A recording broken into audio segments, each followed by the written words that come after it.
OODAcast, informing your decisions with intelligence, analysis, and insight. Brought to you by the team at OODAloop.com. Hi, this is Matt DeVoe. Thanks for joining the OODAcast. And today we have Spencer Ante with me, who is the author, amongst other things, of what was one of my top 10 reads for 2022, Creative Capital. So looking forward to talking to you about the book. But before we dive into that, would love to hear about your background, kind of from start to finish, and then what led you to write this story. Yeah. Well, first of all, Matt, great to meet you, and thank you for having me on the OODAcast. Pleasure to be here. So I have, as we were talking a little bit before this, I have a bit of a nonlinear career. Always loved technology growing up as a kid, and had an Apple II computer, and it was playing around with it and coding BASIC and things like that. And that evolved into a fascination with business and entrepreneurship. And I basically combined those things and ended up becoming a technology journalist in the beginning part of my career. And I was going to grad school out in Berkeley, and I fell into the whole .com scene. So really just opened my eyes to the sort of the potential of technology to change the world. And it's been a wild ride ever since then. So I worked at places like, I worked in the trade publications in the beginning, like a PC World, and launched some of their first original content websites. I actually was a co-founder of the Webby Awards. Oh, nice. Which is a funny little side story. Yeah. But that was a spin-off of the Web magazine, which I was a founding editor of. And Webby Awards still continues today, which is great to see. Yeah. And then I kind of just went to work for traditional media after a stint at TheStreet.com, which was another startup I worked at. Netscape. I was there for a little bit. But I went to work for Business Week, and I spent almost a decade at Business Week. And that was where I really kind of learned how to tell like high impact narrative driven stories, long form journalism, which is almost like an extinct species today. But it was a great experience, and I worked under this incredible editor named Steve Shepard, who was one of my mentors, and another amazing woman named Kathy Ribello, who built out the technology team at Business Week in like the early 2000s. And it was a tremendous group of talent, and worked on a lot of different kinds of things. My first cover story ever was actually about Napster, and that was a heck of a story. And I did a lot of stuff on cybersecurity, and after 9/11, I actually did a bunch of work on counterterrorism, things that kind of intersect with your world. But really the thread throughout my career as a journalist was covering innovation and entrepreneurship as sort of like the thing that was driving the economy. That led me to like the Wall Street Journal from 2010 to 2014, where I was a deputy bureau chief and overseeing like corporate coverage, and the wireless boom was happening, the iPhone, the whole, all the explosion of mobile. So I saw a lot of different social media. I covered Facebook in its early days, wrote a lot of critical stories about them, which is kind of funny. Also covered big tech like IBM, Verizon. So like a whole bunch of like interesting stories. And, it was basically the tale of the last 20 years of technology, innovation. So it was great, and then we can talk about the second part of my career, which is when I pivoted into communications and marketing. Yeah. If you want. Excellent. Yeah. No, I would love to. First off, going back 20 years, what were some of the thematics that you remember that were kind of unique to covering the technology industry back then?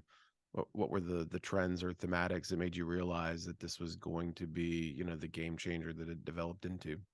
Yeah. There's been a bunch of them. I think I think the word disruption comes to mind. In covering the disruption of the traditional media business was a big narrative. When I was working at Wired, this little magazine in California was basically challenging the status quo of the giants of New York. And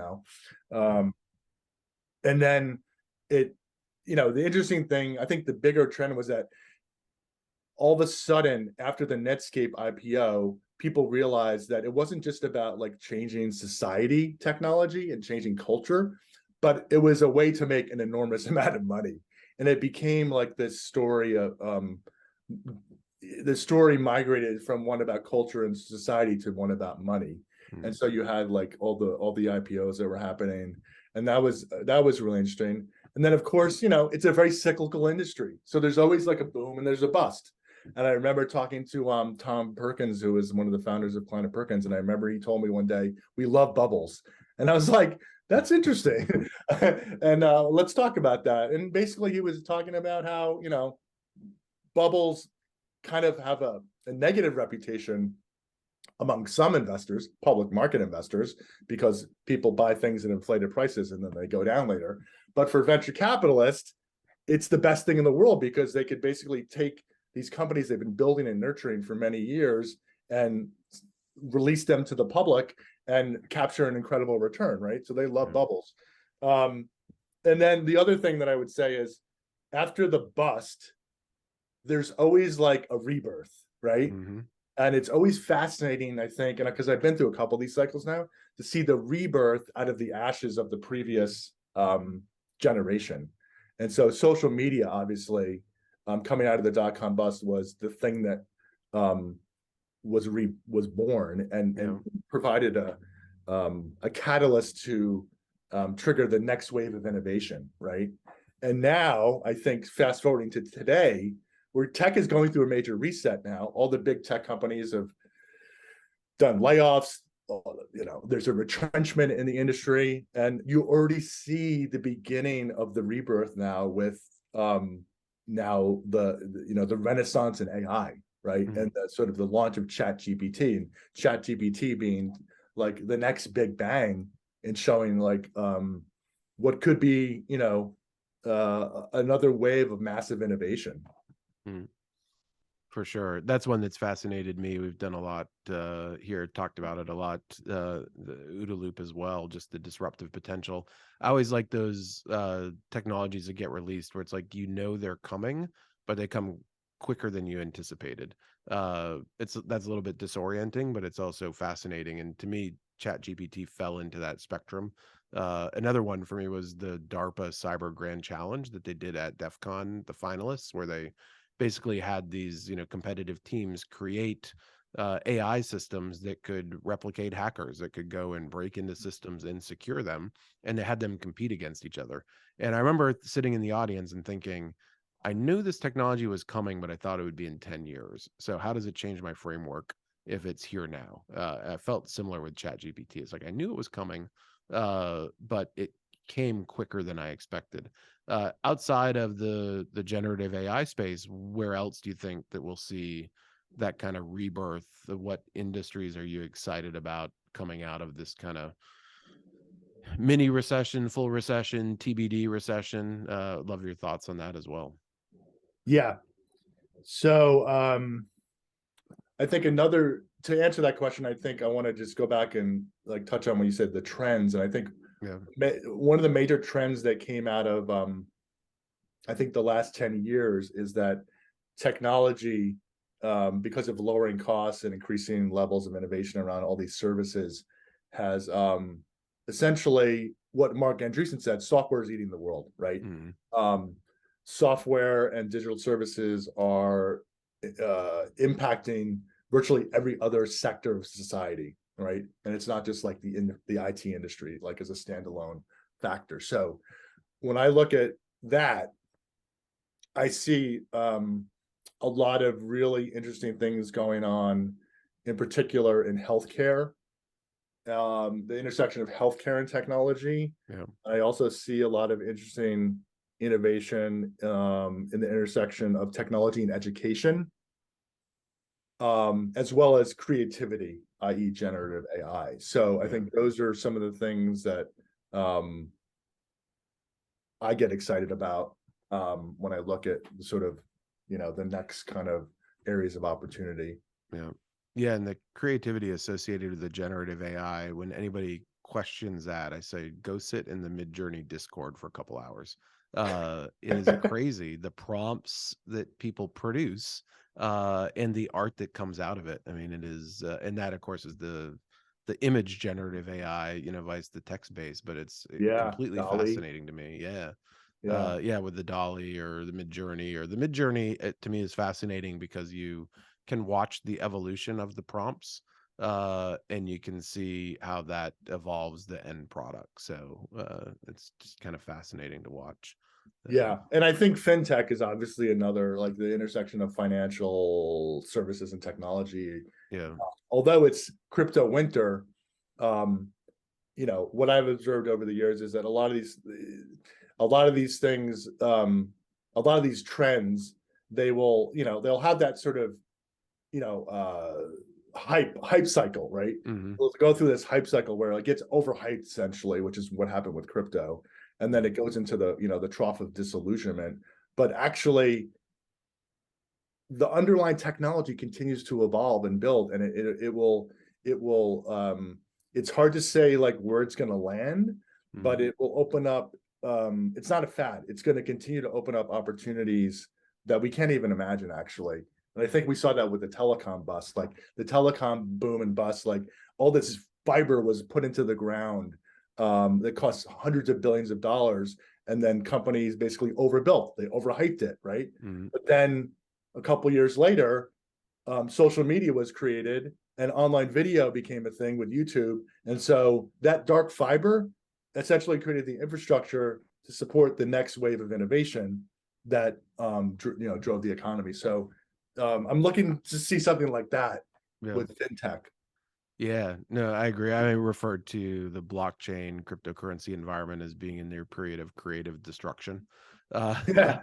The foundation is solid, but we needed to burn the house back down to the foundation, and now we'll build up from there. So I'm very long on the opportunities associated with those technologies and Yeah. their disruptive potential, near term and long term disruptive potential. But we did get out a little over the skis and attracted an interesting ecosystem of fraud and a lot of speculation, and part of that can be attributed to just being in a global pandemic and people being at home and wanting to be speculative and having the time to be speculative, and seeing that similar Government's to pumping trillions of dollars into the economy. government pumping in trillions of dollars in the economy, but similar to, like you said, where the narrative changed in the early Silicon Valley days away from technology to being a narrative about this, disproportionate wealth generation. I think that the narrative kind of changed in crypto as well. From it's like, well, it's not a store of value, it's not a new financial ecosystem, it's an opportunity system, right? It's I can gain this disproportionate wealth, and now I think we've leveled that off, right? Which I think is good overall. I was still long. I'm a little biased because I mined Bitcoin in 2011, so I've been involved in the ecosystem for a while. As a result of my Georgetown class, I wanted to talk to my Georgetown class about it, and I said I'm not going to talk to them about something that I don't understand, and what better way to understand it than get your hands dirty. So Hopefully a couple of them bought Bitcoin back then. they did. I had a student who asked to do his semester project on Bitcoin, and for my class, it was a graduate level class, and so 50% of their grade was based on this final research report that they did.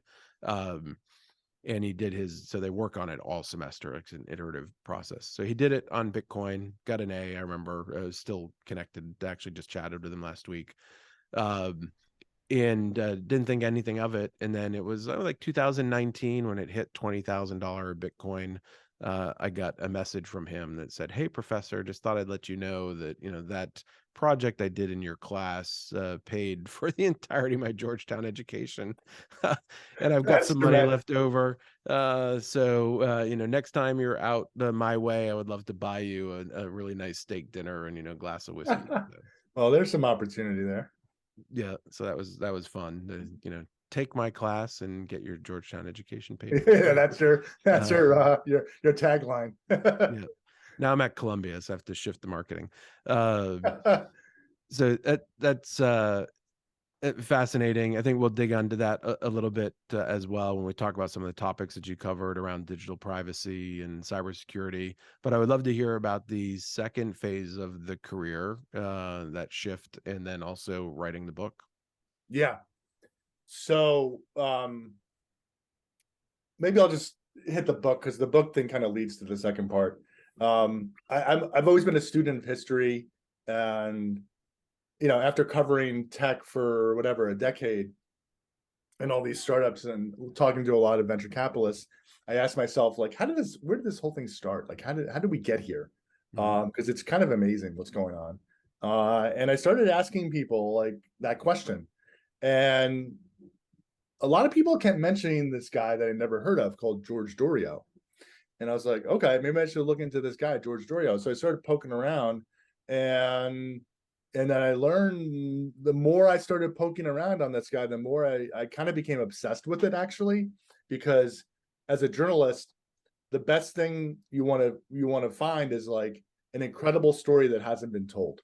That's to me story gold. And that's what I found with him. There'd been some attempts to actually write his story before, but none of them actually came to fruition. So I kind of took it on as my personal mission to tell his story. And I ended up getting this contract from Harvard Business School Press to do it, which was great. And so basically took about 2.5 years. I got a book leave from Business Week, which was incredible to be able to do this. And I took a 6-month book leave, actually, which allowed me to finish my primary research, which included going to the Library of Congress in DC, going to France to visit his home and meet his relatives and his colleagues, many of who still lived in Paris, and then also hiring other research assistants to investigate collections of archives at different libraries around the country. And then I took about 3 months, and then I took another 3 months to essentially write the first draft, and then I went back to work. So that's what inspired me, and that's when you do a big project like that, it has to be passion, because it's really hard to do these projects, and they take a lot of time and energy, and if you're not as passionate about it, you're not going to finish it. So I was lucky, because a lot of this was kind of a greatest generation story. A lot of the guys that he worked with were kind of World War II veterans, or were born after that, and so a lot of these people a lot of the people I interviewed are not even alive today. So that was another thing that inspired me, was like capturing those stories of people before they passed away. And so that was the story of what led me to write the book. Well, let's use that as an opportunity to jump into the book. Obviously want people to read it, so you don't want to give them the intricate details, but why does Mr. Doriot deserve a book? What was his path through life that attracted your attention? Yeah, I mean, he did a lot of interesting things, but the core reason that I argue that he deserves to be the subject of a book and is a giant in history is because he was the first person to found an institutional venture capital firm. There had been there had been private venture capital funds before that, run typically by rich families like the Rockefellers or the Vanderbilts, but no one, and they would basically invest family money. No one had ever raised money from institutions like pension funds and universities and took that money and used it as a fund to then invest in more companies. So he was the person who pioneered that. But more than that, what I learned was he kind of was the leader of what I call the social movement, in the sense that I've studied the civil rights movement and other movements in U.S. history, and you need a charismatic leader to put a dent in the universe, to affect social change, and so he was that charismatic leader who was very sort of public in his stance on what he was doing. Essentially, the founding story was that all these leaders in the New England economy, like the president of MIT, a senator from Vermont, other prominent individuals, realized there was a gap. There was a gap in the economy, which was that young, growing businesses needed capital, but there was very few sources of money to fund these businesses and to help them grow them, because it wasn't happening from the banks. The banks were too conservative. So they saw this white space, and they proposed the creation of this venture capital firm to fill it. And so Doriot did things like he held investor conferences. Like it was basically like the first technology conferences where he would invite all the investors and prominent people in industry to come and see like all the amazing companies they were financing and helping to build. And that attracted a lot of attention. And there was many, like he was on the cover of Business Week. There was a lot of stories written about him. He was also like he was a professor at Harvard Business School. So he also taught thousands of students over the years, many of whom went on to become leaders in business and entrepreneurial activity. And so he was basically like, as one person said, a lot of the ideas that were attributed to Peter Drucker, actually Doriot had them first. Yeah. He was a philosopher of management and the economy. And so you put all these things together, and it's just, he was you know, an under-recognized figure in our history that I thought deserved to have his story told, and I was able to do it. Excellent. No, and I'm appreciative because I had not heard of him until encountering your book, and I think I literally picked it up at a bookstore, right? Like the cover caught my attention to give it a read, and loved it. Loved his story, and I loved the again, it's that kind of disproportionate impact, right? That seemed to me the tale throughout his career as a professor, having this impact on kind of like the new American management philosophy for business. World War II, I would love for you to touch upon a little bit, kind of the role that he played there as well, because I think that was fascinating. Yeah, that was another big discovery I made. He was the quartermaster general in the army during World War II. And the quartermaster is basically responsible for providing all of the equipment and gear for the soldiers. And so they realized the reason he got that job is because the military leadership realized they needed a guy who could bring people together and get shit done, right? Connecting American industry with the military and other like scientific technical innovators to create what needed to be created, to sort of prepare and equip our soldiers with everything they needed to fight. So, as I say in the book, that's how he learned to become a venture capitalist. And that was really interesting to me, that he essentially brought all these people together to invent things that had not been invented before. So like the signature achievement was that he brought people together to help invent bulletproof gear and equipment for soldiers, which was called Doron. And it was a type of plastic they created. And then because they were inspired by his last name, Doriot, so they called it Doron. Basically flak jackets for soldiers and also for pilots who were getting shot at by artillery on the ground. But he also invented a lot of other things. He invented sunscreen. They invented all the K rations, like the food that they had to eat, like high energy, high nutritious like food that could be just like, sent out to the front lines really quickly. And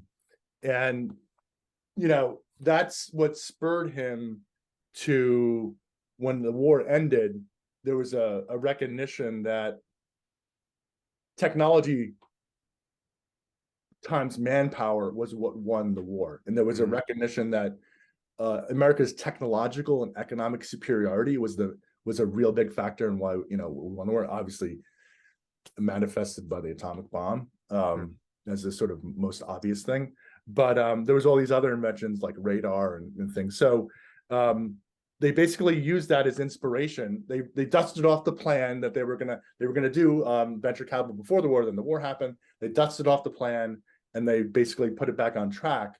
And they founded it was called American Research and Development Corporation. Was the name of the venture capital firm, ARD, and it was founded in Boston after the war. And they raised, interestingly, the first venture capital fund was $3.4 million. And over the course of 30, 40 years, they invested in hundreds of companies. The most prominent, and the one that there's a whole chapter on this in the book, was Digital Equipment Corporation, which I argued was the first home run in venture capital, and that's still the model of today. Is hitting Sure. it's not a business where you play for average. Yep. It's a slugging game, right? You need a couple big home runs to make it work. And they put $70,000 in digital equipment, and they ended up being worth like $400 million when it went public in the late 50s. They kind of created the model for startup success, because it was Ken Olsen was like the archetypical engineer who came out of the military. He worked at MIT labs, and they invented these mini computers, which challenged the mainframes that were dominating the industry from IBM at the time. So, incredible story, and it sparked the creation of the entire Boston technology ecosystem, and that continues to today. So, a lot of good stories, and there was, he wasn't a perfect person like everyone, like anyone else. He had a lot of flaws. He reminded me a little bit, as Steve Jobs type, right? Like a little stubborn and set in his ways. And a showman. Maybe, and a showman. So I definitely kind of got that vibe, in reading the stories about the interactions and the meetings, and a little bit of the stubbornness as new models were trying to emerge in the ecosystem. For certain, but definitely a fascinating character. And given I just interviewed Sebastian Mallaby, we just released it last week, is the first kind of articulation of the power law, right? That disproportionate return in a portfolio company that makes the fund, which is the kind of those grand slams that you're talking about. I seem to recall also in the World War II story that he played a role in kind of the supply chain and logistics aspects of it as well. Was that just based on his Harvard Business School kind of perspective on running a business? Yeah, because the challenge of the war was very much one of logistics and manufacturing. He actually taught manufacturing at Harvard. Yeah. So, and he was on the boards of a lot of manufacturing companies, so he knew a lot about manufacturing. And he knew how to, like, for example, they had to make a lot of trucks. That was one of the first challenges. It was like, how do we manufacture some heavy duty trucks to get out into the field? And so he had to collaborate with the automobile industry. And boots, there was major scandals around boots during World War II, because it was like the winters came and the soldiers were getting falling off. It was like front page news for months. And there's a famous story in there how he basically stood up to like one of the General Eisenhower to basically say, we got to get our shit together to get these boots made. And they weren't projecting, like, the supply and the demand was off because there was going to be another big push during the Battle of the Bulge. He kind of saw that coming, and he basically cracked skulls to get the boots made, and better boots made, so soldiers wouldn't get frostbite. There's all sorts of crazy challenges, like we talk about, like supply chain challenges now, like which we haven't seen in a while, but they needed rubber.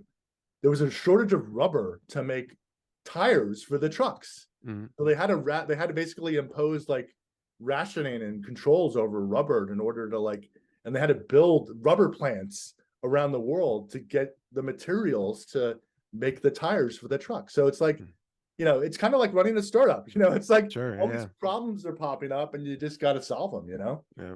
And I think that's the World War II stuff resonated with me. Like the invention stuff is interesting, right? And they always get drawn to stories around DARPA and other things being invented.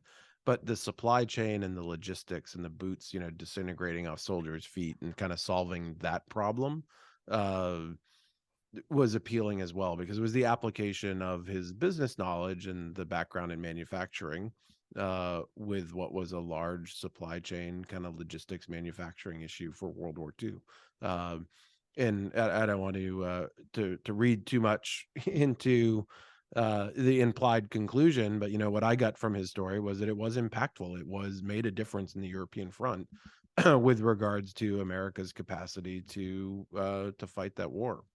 It made a huge difference, and he was actually recognized for his achievements. He won the Distinguished Service Medal, which is the highest military award for non-combatants. And it cited his quote, his professional knowledge, aggressive leadership, foresight, untiring devotion to duty, and executive ability contributed in high degree to the development of new and improved quartermaster items.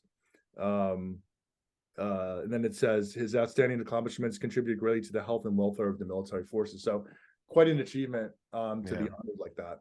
For sure. And he liked to be referred to as General Doriot throughout the rest of his life. Nice, excellent. Well, good for him. Well deserved, right? So it's like, so that thematic, right, of disproportionate impact, right? He's a professor and he has this huge impact with all these students that go on to be kind of pioneers of American business, goes into World War II, becomes a quartermaster general, has a disproportionate impact on our ability to fight the war, particularly in the European front, and then creates the first venture capital firm and has, demonstrates the disproportionate impact there. So it's a lot of people would be happy with any one of those achievements in their life. Yeah. So it's fascinating around the story. He had a trifecta. That he had the trifecta, right? Which appealed to me in my career as an investor and an entrepreneur and a professor, and my nexus with DoD, where I mentioned to you earlier, I felt like it was almost like my spirit animal. How did I not know that he existed previously?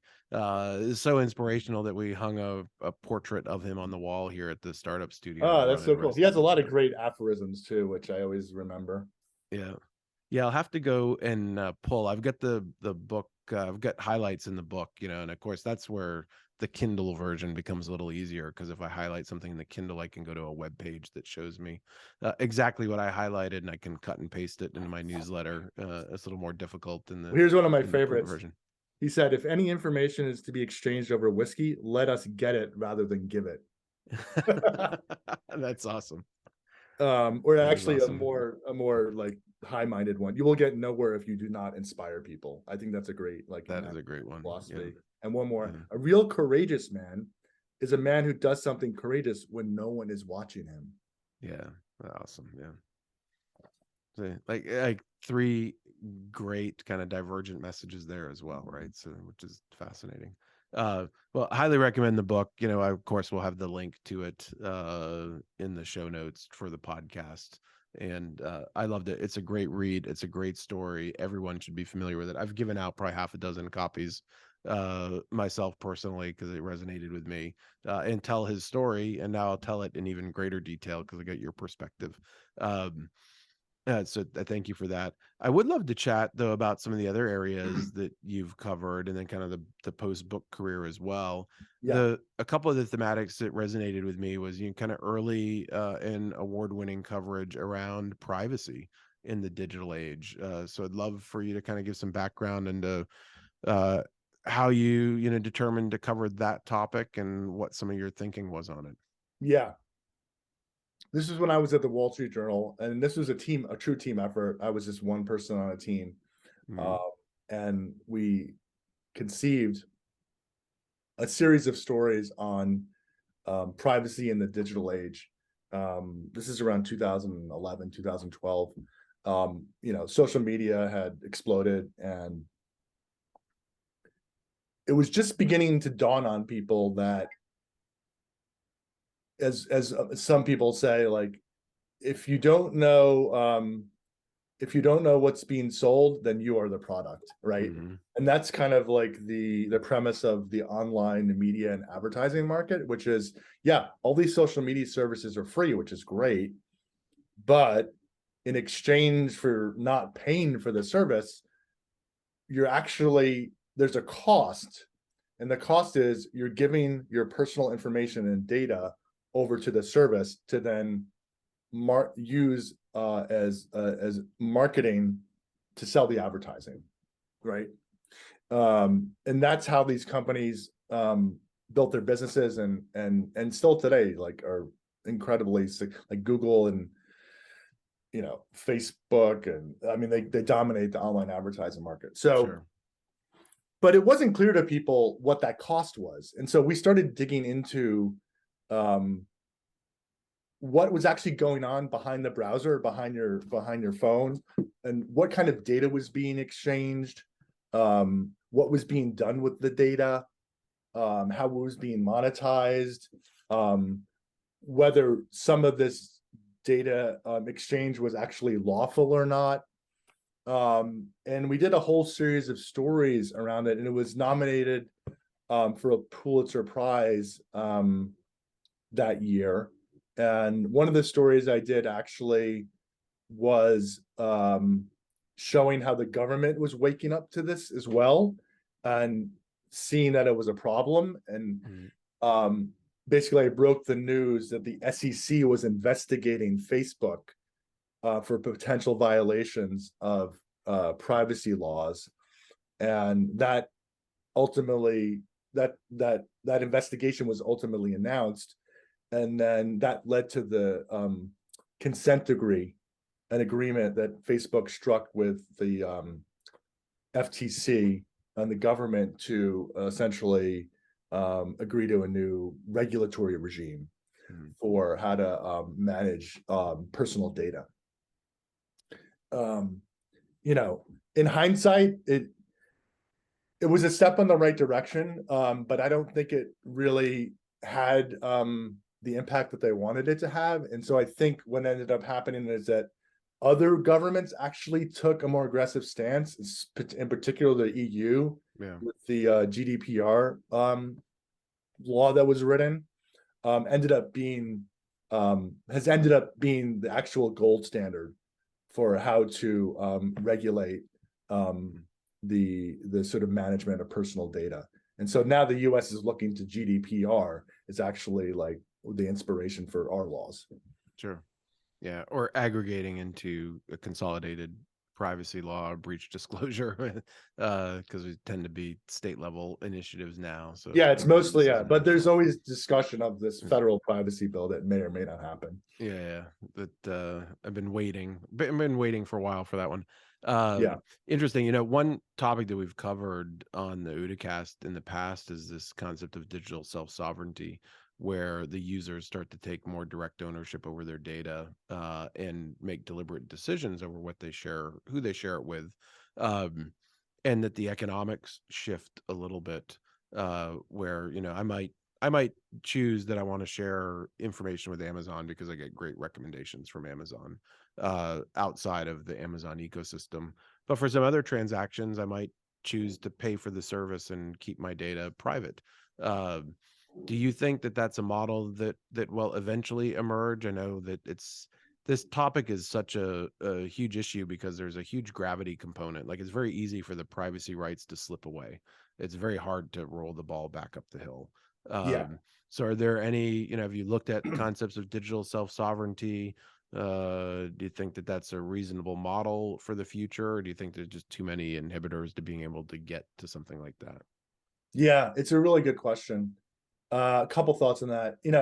I covered privacy for a long time, actually, even before the Wall Street Journal series. I used to write about online privacy back in the late 90s when I was working at Wired, and there was like PGP and all these like new like encryption tools and whatever. Sure. But I think what I learned from covering the privacy is that privacy is one of those issues where people say they care about it a lot and complain about it, but they actually don't follow that up with action. Now, I think that's partly because it's much easier to complain about something in general than to do something about like the problem. I also think people are generally lazy. But then the other thing I think is that there's no infrastructure or tools that make it easy for people to manage their privacy. Okay. And that's obviously, we're seeing improvements around that, but I think that's still a fundamental problem. Like getting your email encrypted it took almost like a freaking master's in computer engineering to do it in the late 90s, right? Yeah. But I think what's happened is that going back to GDPR, the principle of data self-sovereignty is basically enshrined in the GDPR law. That's one of the foundational principles of it. So I think from that point of view, the idea has actually been accepted by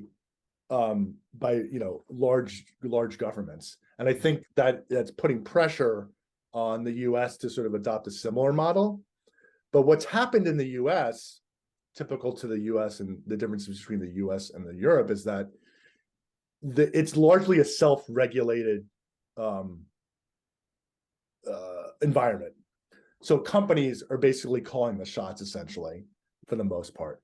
And what's happened is it's become a competitive issue between companies, how privacy is managed and messaged.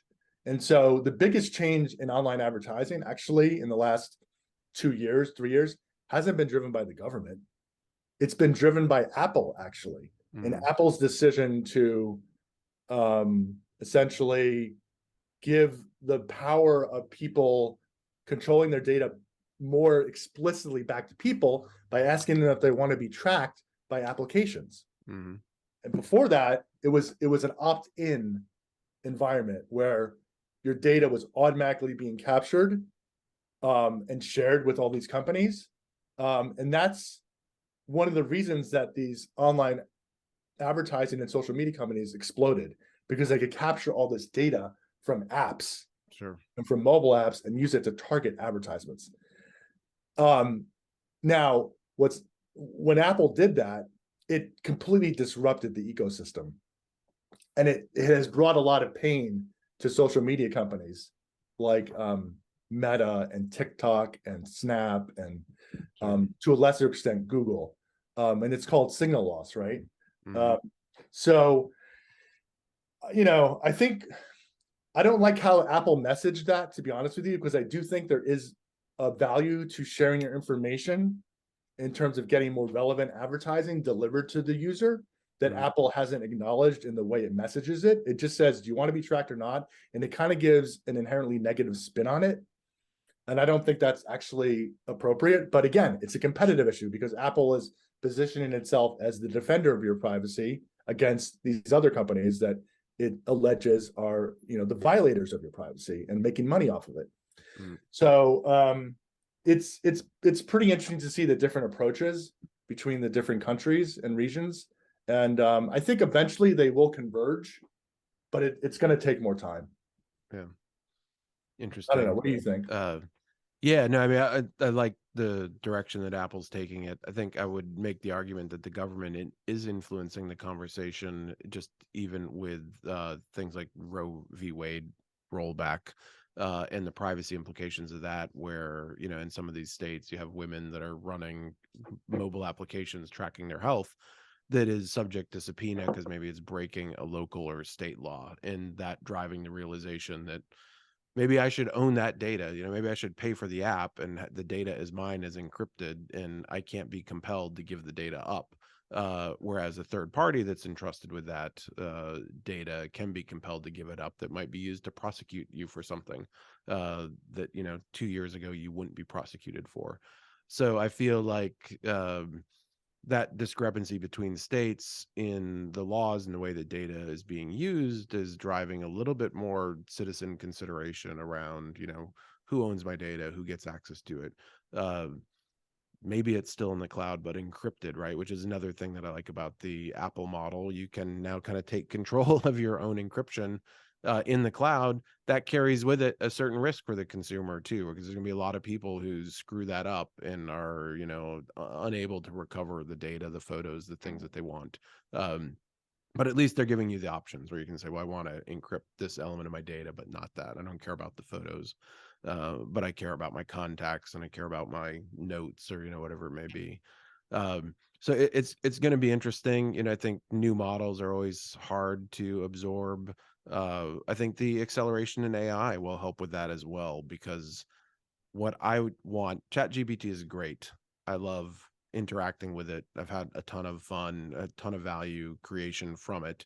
But what I really want is ChatGPT that knows my data and can answer my questions, right? Like I want to data mine my 30 years worth of research and correspondence and journal entries and, all that stuff to give me answers to my own questions, or in an environment that I control to recognize things that might be useful to me. The example I always give is like the health application of it, right? Like it's if I'm able to aggregate my own data and do analysis on it, I might determine that I have some sort of underlying health issue that's present in the data when it's aggregated together, but is not present in the individual transactions. And the market is not incentivized to find that for me. But I'm incentivized to mine my own data that way. Yeah, I think you So, put your finger on like what is emerging as one of the biggest question marks around generative AI, which is the issue of privacy and property rights. mhm, Um, because as you all well know, like the way these things work is they're basically scraping data off the public internet. yeah, But it's unclear, like where the data is coming from, and in some cases, and like um, you know, some companies are starting to ban GPT because of the concerns around privacy. Actually, because yeah, when you put in a prompt, it's not clear like where that information is going, how it's being used, sure. and imagine like if you were able to see the search queries at Google, like it would tell you an incredible amount about individuals and their Yeah. personal histories and whatever. So I think that has to be wrestled with, and the copyright issue is big too, because a lot of the information is being taken from databases that are behind firewalls somehow. Yeah. And the copyright owners want to be compensated, so And that's an area where I feel like, blockchain, micropayments, might play a role, because I contemplated a while ago, you might have the existence of something that, I have a robots.txt that dictates, a gentleman's agreement, if you will, of how that, or whether that site can be scraped and archived in search engines. There might be the equivalent that is like an AI.txt that says, yes, you can scrape it, but it should be disclosed as a footnote if my data is used in the context of something that AI generates. Or I might say you can scrape it, but here is my, Bitcoin wallet address, and the cost to scrape and use my data in your model is X.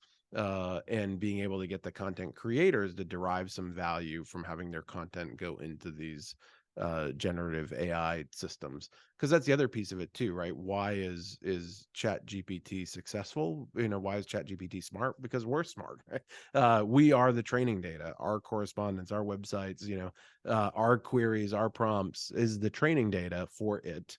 yep. Yet the value is being realized, all within OpenAI or whatever the equivalent is, depending on the solution.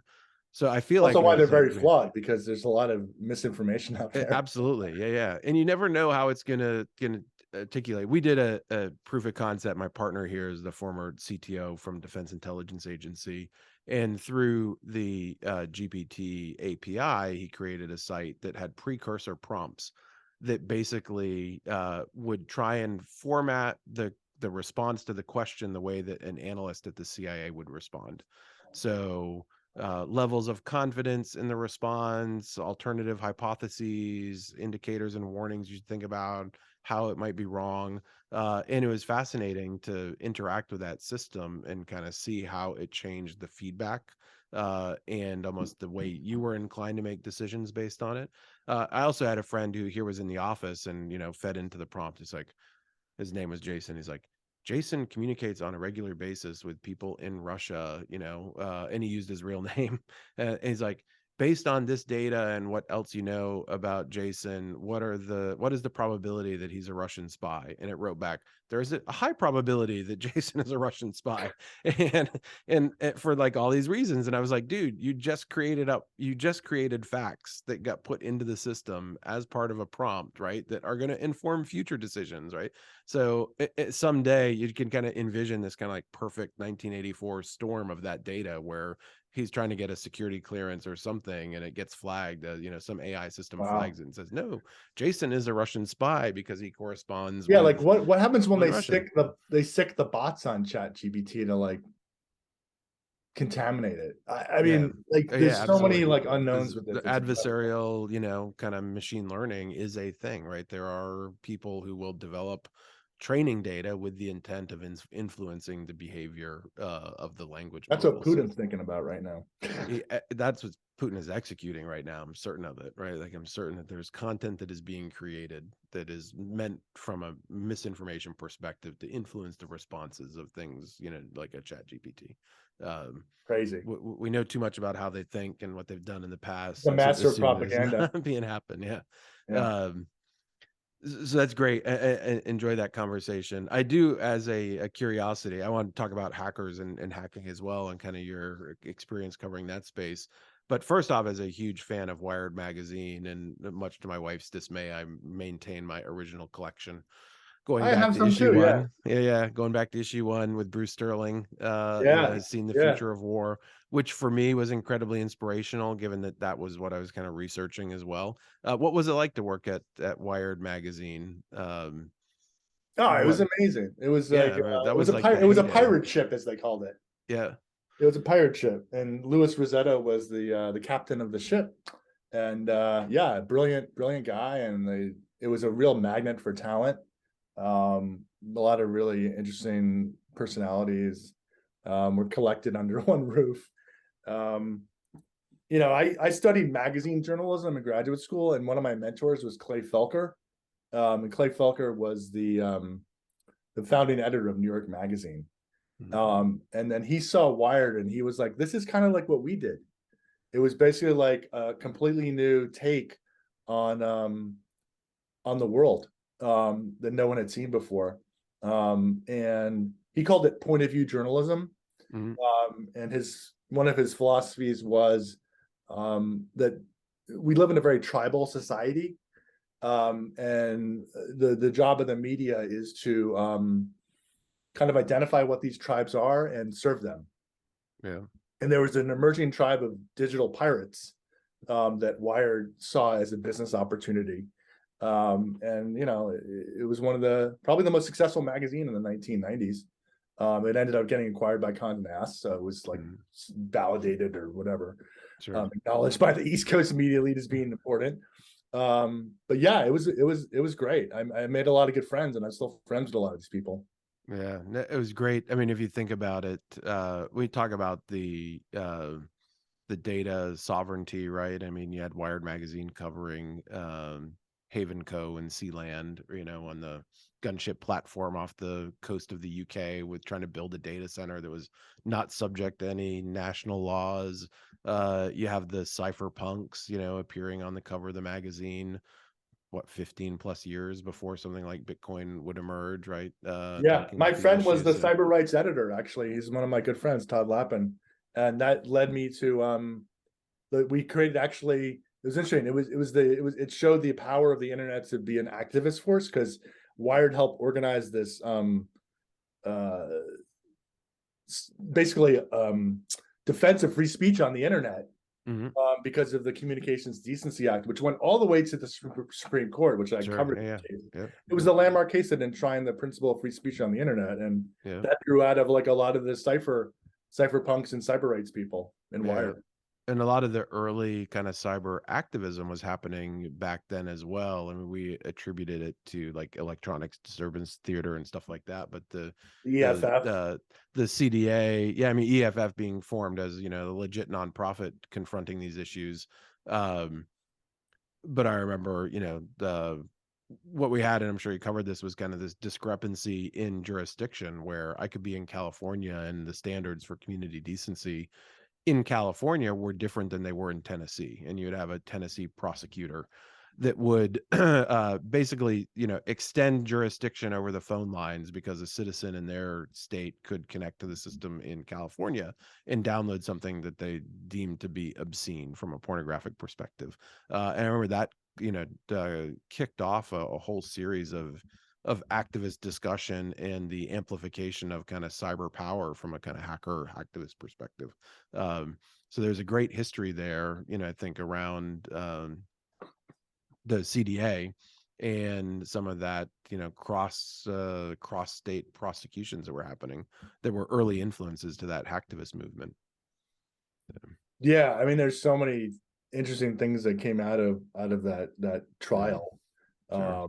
And it still lives on today, with our debates over, like, should internet service providers be treated as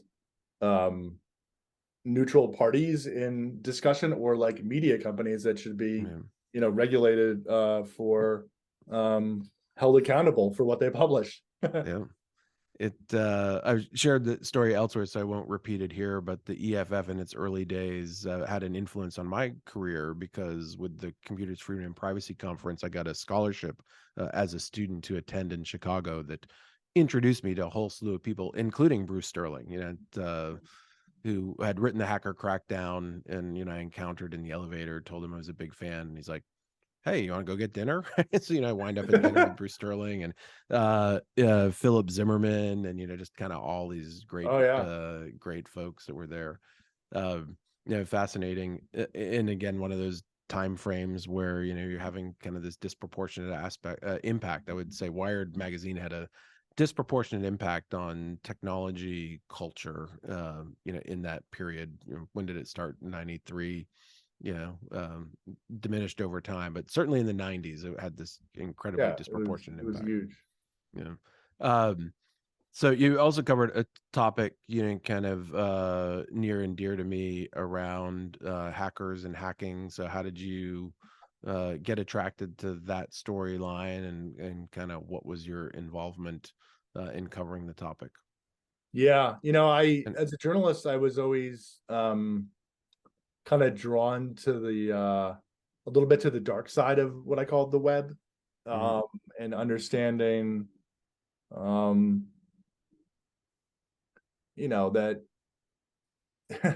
there was sort of like the public narrative of what the internet was, but then there was this other side to it, which was less obvious to people, but was actually a pretty important part of the ecosystem, which was like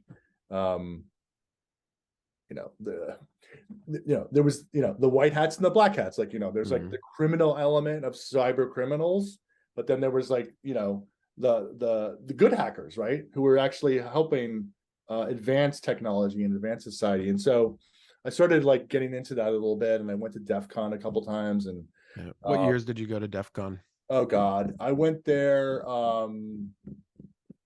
it was late 90s and early 2000s. I went like twice. Yeah. So Alexis Park days. Yeah.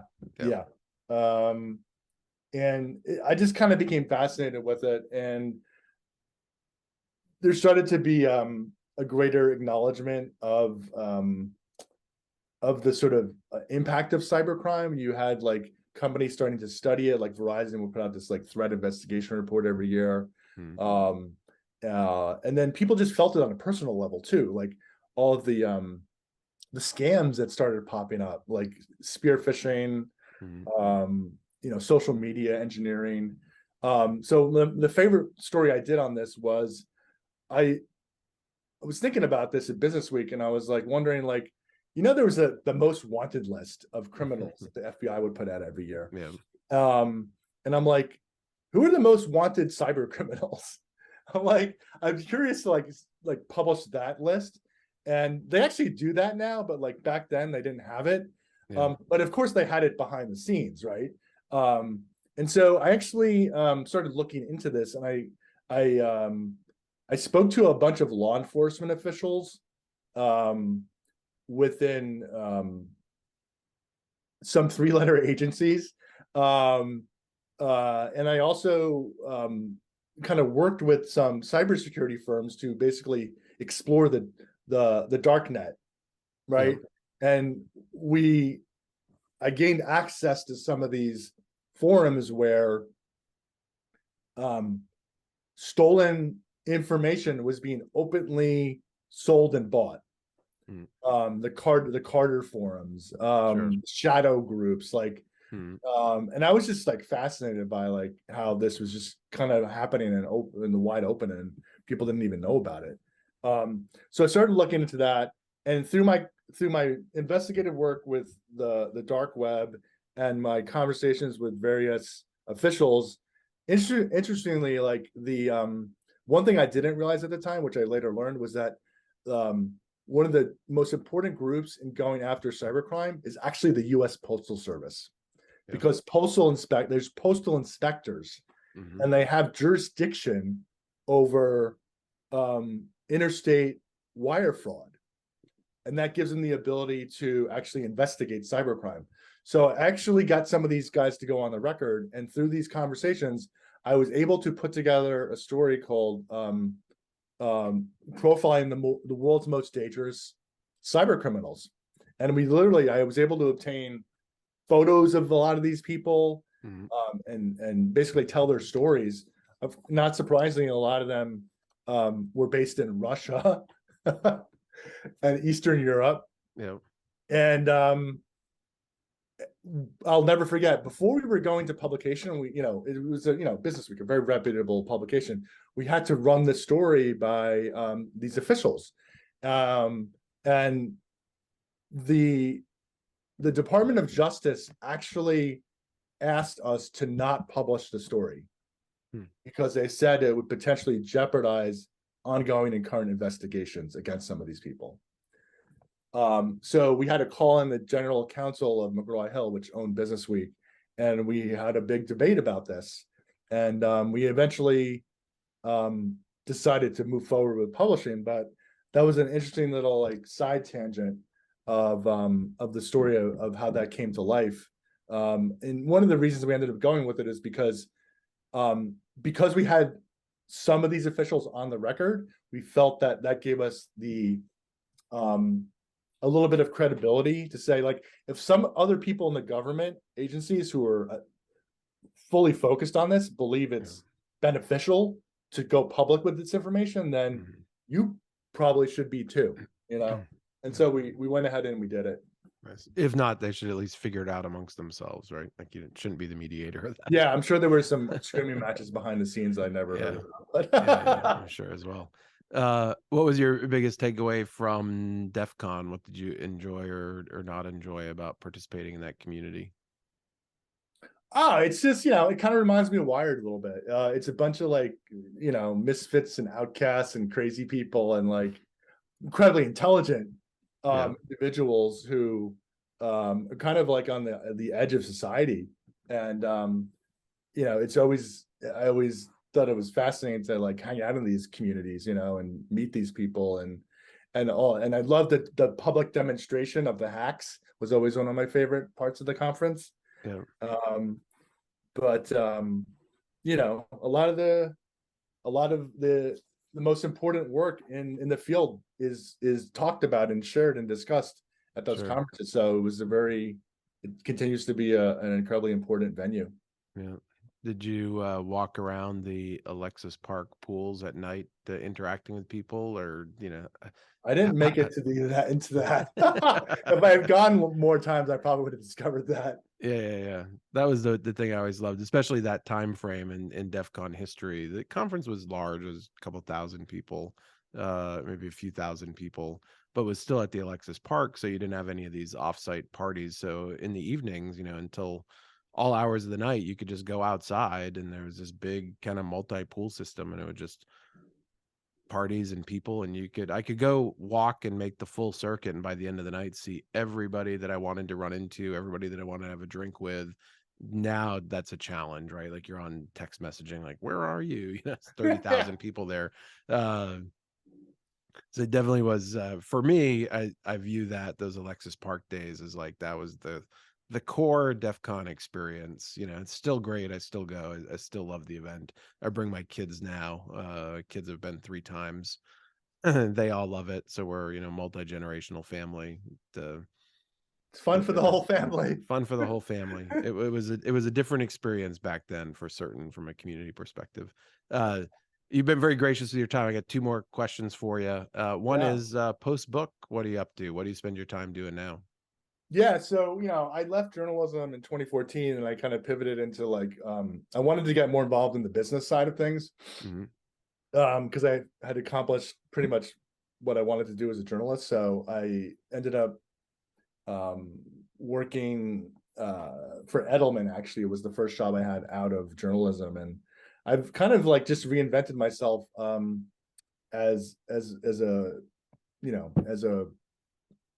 communications and marketing executive who is trying to use all these great technologies and tools that we've been talking about in the service of helping companies tell their stories, and helping different kinds of organizations and companies to communicate more directly with stakeholders, because that's one of the beauties of the internet, is it on the one hand, it disrupted the old media model of having a very small group of people who controlled the means of distribution to communicate with the public, and it exploded it so that everyone could become basically a media company. Yeah. So incredible power has been put into the hands of people to do that. And so yeah, I've held a series of interesting jobs at different agencies, building out editorial groups, kind of inventing new models around content marketing, and using like owned media, so to speak, to in concert with like social media, paid media, and earned media, so to speak, to get messaging out there, get stories out there, impact corporate reputation, and actually help companies grow their business too. So that's been really fun. And my last job, I was actually head of insights at Meta. And I was basically within the global business marketing team, and we were responsible for providing thought leadership for global business marketing, and trying to help senior marketers at all the top brands in the world and small businesses to understand how Meta was trying to reposition itself as a more future forward company, more doubling down on innovation around the metaverse and AI and other things like that.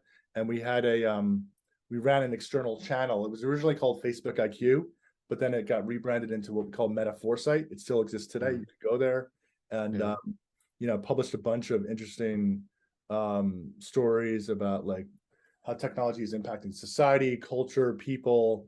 In fact, one of the things I'm most proud of is in the fall of 2021, we did a story called How AI is Elevating the Future of Creativity. And it was basically about what people today call generative AI. We called it creative AI because we noticed that there was a bunch of new tools, or like an early version of DALL-E was being developed. And what I loved about that story was that artists were actually driving the innovation. So artists were getting a hold of these like creative AI tools, generative AI tools, and they were using them to like develop new ways of expression.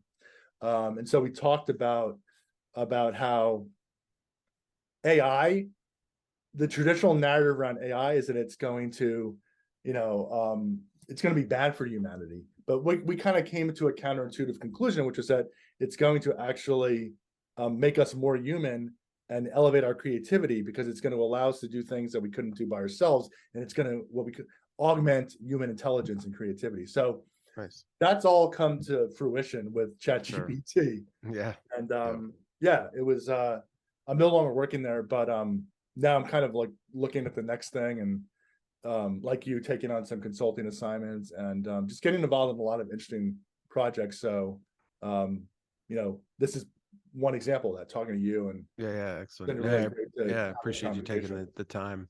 And the dynamic of social media is kind of demonstrated by the fact that I wrote this, top 10 books of 2022, something I've done for the past several years. It is actually the most popular thing I write every year, which is good and bad. But I tagged you on Twitter, right? And that was the catalyst for us being able to have this great conversation. So, I mean, that kind of shows the power of social media and the connectivity there. Last question, a little bit more of a fun one. What have you, read recently, or are reading, or, would recommend to the viewers? I always like to ask for a book recommendation. So what would be yours? Yeah. I've read a couple interesting books lately. Some of them more recent, some of them older. I just read that new book called The Chip War. Yeah. That's been a bestseller. Yep. I really enjoyed that, especially for people who don't know much about semiconductors and computer chips, and how they actually have become, going back to what we were talking about Doriot, how they become actually the key weapon in not only in like economic affairs, but in the military. Sure. Semiconductors power all of our weapons, right? Yeah. So there's an interesting, it's an interesting take on that. I also was able to read Shoe Dog, the memoir of Phil Knight, which I really loved that book. And it was a quick read too. Yeah, that was on my top 10 list a couple years ago. The Shoe Dog was on my top 10 list a couple years ago. It's a great book. Yeah. And then there was one other one that I read that was pretty good. One second, I'm looking at my shelf.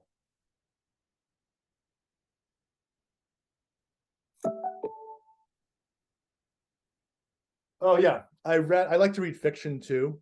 Mm-hmm.